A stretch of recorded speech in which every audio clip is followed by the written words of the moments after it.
If you want to think like a hacker, you first have to realize one thing. It's not about using some fancy tools, and it's definitely not like what you see in the movies. It completely comes down to your mindset. A hacker is simply who understands the system so deeply, how it's built, how it handles the data, and how all pieces talk to each other, so they could find the exact spots where the rules break. So in this video, I'm going to break down how hackers actually look at the applications, how they spot the tiny assumptions that the developers make, and how you can use this exact way of thinking to become an AppSec engineer, AI security expert, or become successful in any cybersecurity field. But first, we have to know something. Most people think that hacking is about running some script or finding some magic tricks to break into a website. But real hacking isn't magic. A hacker is just someone who understands the system so well so they could find ways around it. And that's why I always tell people, if you want to get into security, learn the fundamentals first. Learn programming, learn how networks talk to each other, and learn how software architecture is really built. You can't break something if you don't even know how it was built in the first place. You have to build the foundation first. And by the way, if you want a step-by-step guide on how to build this foundation from scratch, I have an AppSec roadmap video, links in the description, go check it out. And now once you have that basic technical foundation, the real difference between a regular engineer and an expert hacker comes down to three characteristics. The first one is curiosity. Hackers are naturally curious about everything. When they see a feature, they don't just see it. They want to know what's actually happening behind the scenes. The second one is persistence and resilience. Well, hacking can be frustrating. You will fail 99 times before you find that one thing that actually worked. So hackers simply don't give up. And the next trait that they have is questioning everything. Hackers constantly question the obvious and challenge the rules of the application.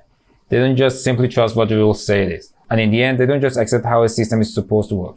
They immediately start for looking hidden assumptions that the developers made when they started building it. And this brings us to the most important part of how a hacker thinks. Every single exploit, every bug bounty report, and every security flaw starts with one simple question.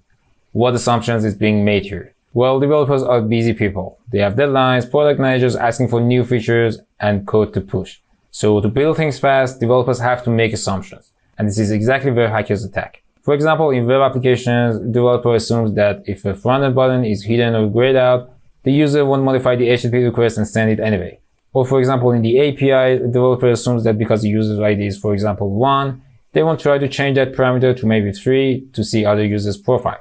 Or in the internal networks, maybe an admin assumes that everyone sitting inside the corporate network is friendly and can be trusted. Whenever a hacker looks at the system, they don't actually look at what the app is showing them.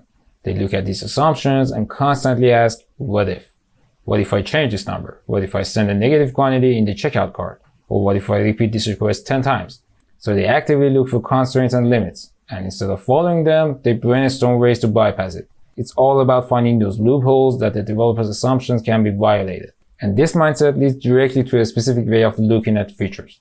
And this is where the gap between a developer and a hacker becomes super clear. It comes down to one simple question. A developer asks, how should legitimate users use this feature? They usually see the happy path. But a hacker asks, how can I abuse this feature to make it do something it was never designed to do?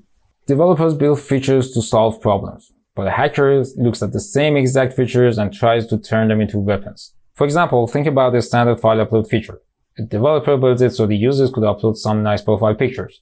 But a hacker looks at that same upload box and thinks, can I upload the script instead of a picture? Or can I trick the server into running my code when I upload this? And lots of other stuff. And to do this effectively, a hacker doesn't just look at the feature from one angle. They try to look at it from every perspective at the same time. For example, as a regular user trying to break the boundaries, as a developer who wants to meet a deadline so he misses something, or as an administrator with higher privileges, or as a malicious insider sitting inside the network. So when you look at a feature from all different angles, you start to see hidden gaps that everyone else missed. And that's where the vulnerabilities are. The more you practice this, the more you start noticing some patterns across different web applications. And now when you practice this long enough, something cool happens.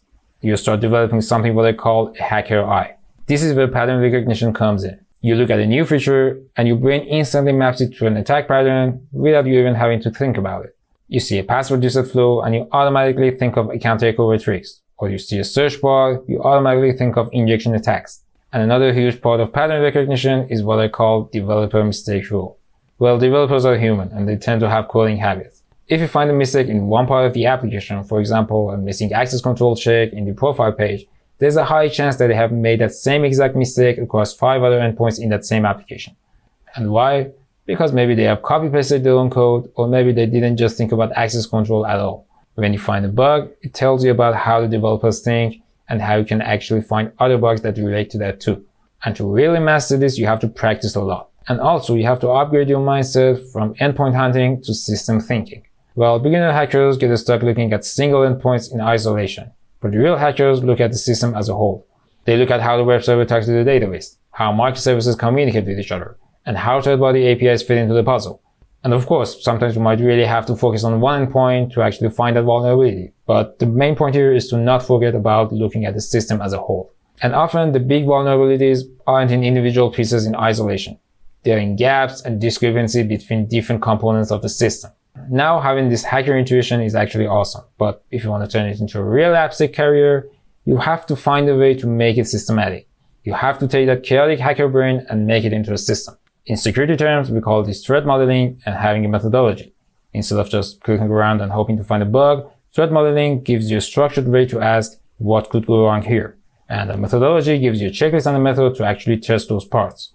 To do this, you break system down into simple building blocks, like actors, which specifies who is interacting with the system. For example, users, admins, or external APIs. And we got trust boundaries. Where does the data move from an untrusted area to a trusted area? We call these trust boundaries, and they are where the systems break most often.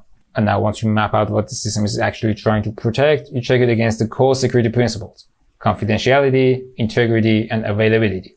These are called CIA triad. And we also check authentication, access control, and non-repudiation. So you should ask questions like, how could someone read this private data? How could someone tamper with this transaction? And how could someone bypass this login screen? When you systematize your thinking like this, you don't miss things, and you aren't relying on luck anymore. And you are using a structured framework to map out every single way a system could fail. And to stay good at this, you have to keep your mind sharp and always learn new stuff. Here's the secret about security. You don't get good at this by reading textbooks or watching videos. You get good at it by building and breaking real things. Well, security is like a muscle. You get 1% better every single day by getting your hands dirty. You can participate in CDFs. You can practice in hands-on labs like Portugal Web Security Academy, or try bug bounty programs and do source code reviews, or get involved in security communities and ask questions where you get stuck. When you put yourself in those environments, your brain naturally starts finding security vulnerabilities much faster. Now I have to give you a quick warning about AI. Well, AI tools are amazing, and you should definitely use them as a mentor to help you learn faster or explain complex stuff. But do not let AI replace your actual thinking. If you rely on AI to find all the bugs or do all the problem solving for you, your security mindset gets lazy. Actually, your whole mind gets lazy.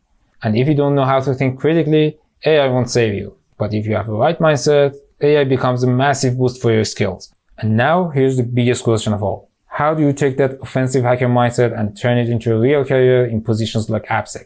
At the end of the day, attacking and defending are two sides of the same exact coin. They fit into each other. And when you understand how a hacker thinks, it completely changes how you think about building and defending softwares.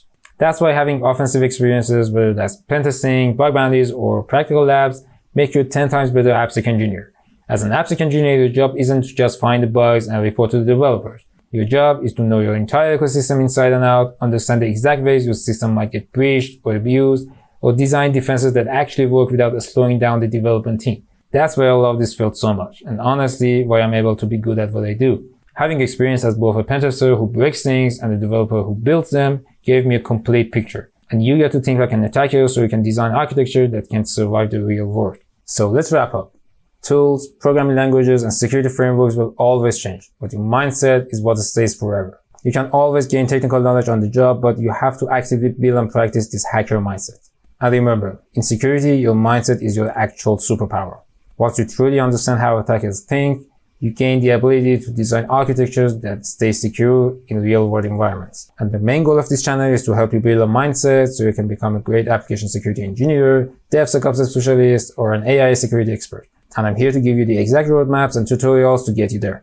If you found this video helpful and you want to master application security, please hit the like button, comment below, and subscribe to the channel. Thanks for watching, and I'll see you in the next one.